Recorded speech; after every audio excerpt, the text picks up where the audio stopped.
Esta é a rádio do site Nossa Senhora do Rosário de Lepanto. Aqui você obtém informações, estudos e temas católicos. Tudo sobre a nossa Santa Igreja.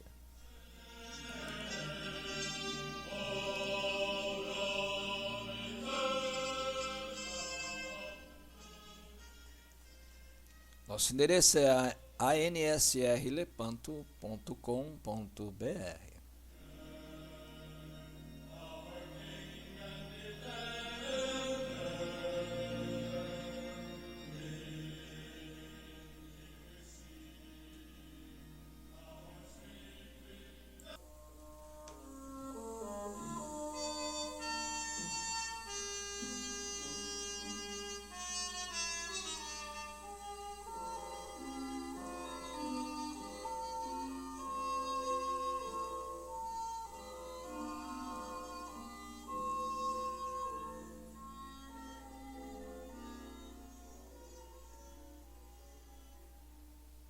É urgente, basta a banalização e a profanação.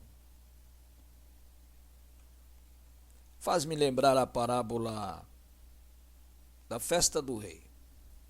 Quando então, rejeitado o seu convite pelos seus servos, o rei mandou que seus imediatos mais fiéis fossem às estradas convidar a todos os passantes para a festa. E sua casa ficou cheia de gente de toda espécie. Porém, em momento posterior, o rei passeou entre os festejantes e verificou de perto a roupagem de um por um. E aquele que não se trajava dignamente ordenou que o prendessem e o julgassem na prisão. Os anteriormente eleitos são comumente considerados como Israel ou os fariseus. Junto dos doutores da lei e dos sacerdotes do templo. Mas nesta nossa época, poderíamos considerar o momento pré-conciliar com toda a sua hipocrisia, ou apenas poderíamos considerar a nós mesmos como os multi-especificados, passantes das estradas. As gerações de 1950, de 1960, de 1970 e de 1980. Ou os filhos do pós-guerra, porque de outro modo nunca aceitaríamos o Evangelho, a missa, os sacramentos, ou seja, a doutrina, a tradição e o magistério. Enfim, a catolicidade de sempre. Foi dada por Deus uma extraordinária misericórdia à nossa geração. Onde abundou o pecado, superabundou a misericórdia. Aquilo que pertence exclusivamente a Cristo, como a liturgia, ele deixou que lhe fosse subtraído para que o homem fosse festejado, ouvido ou oferecido. No seu lugar, enquanto ele permanece como o único que conhece o Pai. Pois só aquele que vem de Deus, esse é que viu o Pai. Isso está em Jó 6,46. Portanto, aquele digno de receber o livro e abrir suas páginas seladas, o único nome dado abaixo dos céus pelo qual o homem pode ser salvo. O único Salvador é o sacerdote real e eterno, que renova seu sacrifício ao Pai para favorecer os homens e tornar a estes possível que participem de sua glória. Pois quem quiser se gloriar, que se glorie no Senhor. Sim, subtraímos de Cristo a honra devida ao seu nome e ao seu sacrifício. Agora chega. Os anjos reclamam e clamam ao mais alto dos céus. Antes da parte mais sublime do festim sem fim que já se aproxima, será necessário que o rei passeie entre os seus convidados de última hora para verificar se suas vestes estão condignas. E então terá de ser devolvido ao rei o que lhe foi tirado.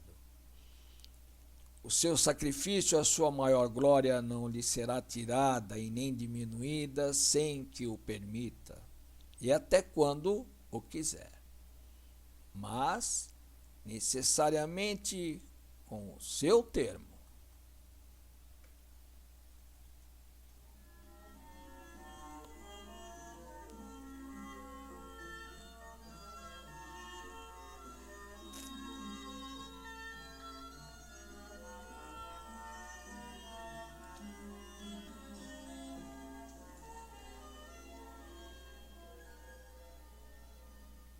Um novo movimento litúrgico.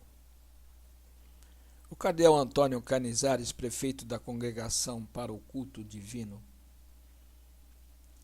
concedeu uma entrevista muito interessante ao vaticanista Paolo Rodari. O cardeal, entre outras coisas, fala da necessidade de fazer nascer na Igreja um novo movimento litúrgico. Aliás, Bento XVI, quando ainda era o cardeal Ratzinger, publicou um livro, Introdução ao Espírito da Liturgia, no qual expressa seu desejo de que na Igreja aconteça um novo movimento litúrgico. Assim vê-se bem a comunhão de ideias e propósitos que une o cardeal Canizares a Bento XVI. A necessidade de um novo movimento litúrgico se impõe aos tempos atuais porque hoje, talvez mais do que nunca, a autêntica sensibilidade litúrgica ocorre o sério perigo de esvaiar-se da consciência dos fiéis em geral. O cardeal Ratzinger, no seu Introdução ao Espírito da Liturgia, diz que o tesouro litúrgico da Igreja assemelha-se nos tempos atuais a um afresco que corre o risco de desaparecer em virtude da afluência agressiva daqueles que frequentemente o tocam com mãos insensíveis. O afresco, para ser protegido, não pode, evidentemente, ser escondido ou distanciado do povo de Deus. Mas é urgente criar meios para protegê-lo de uma agressividade descabida. E o grande meio de protegê-lo consiste em impulsionar em toda a Igreja, na hora presente, um verdadeiro movimento litúrgico que nos torne mais conscientes do riquíssimo tesouro da liturgia. E assim, mais aptos a celebrar o culto divino como convém, e acolher a vida que Deus nos comunica por meio das ações litúrgicas da Igreja Esposa de Cristo.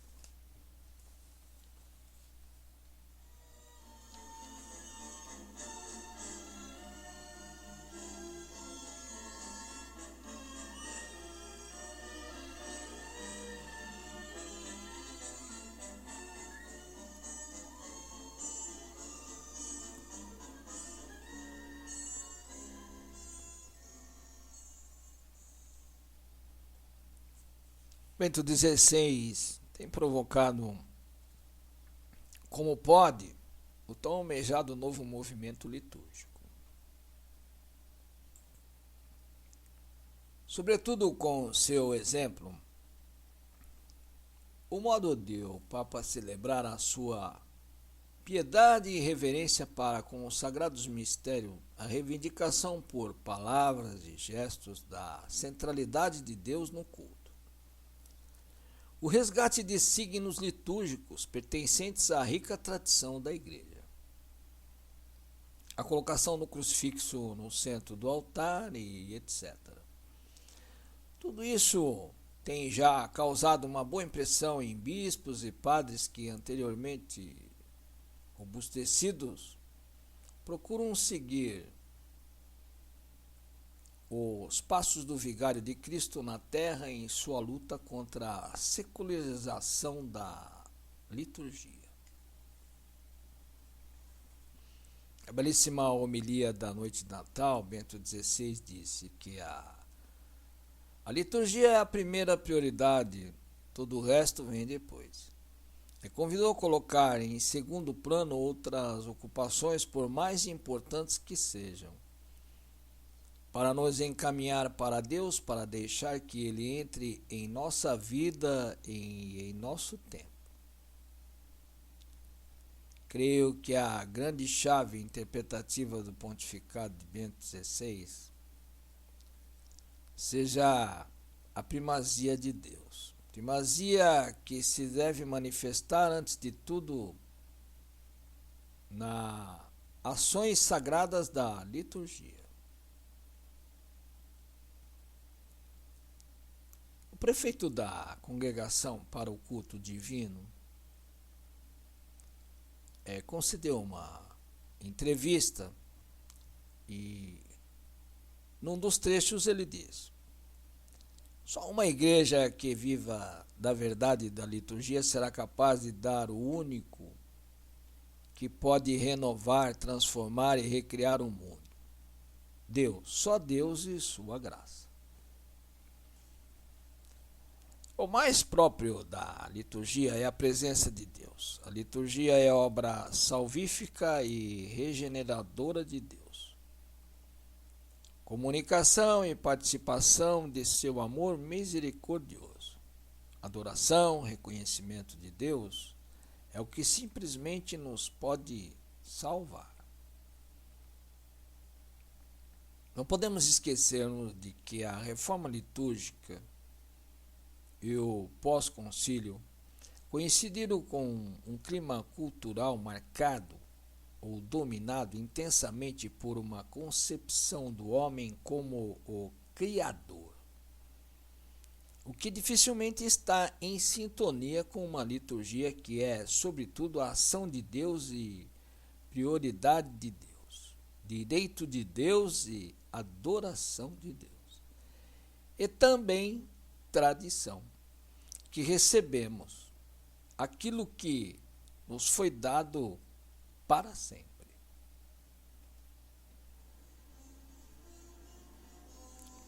A liturgia nós não a fazemos, nem é nossa obra, mas de Deus.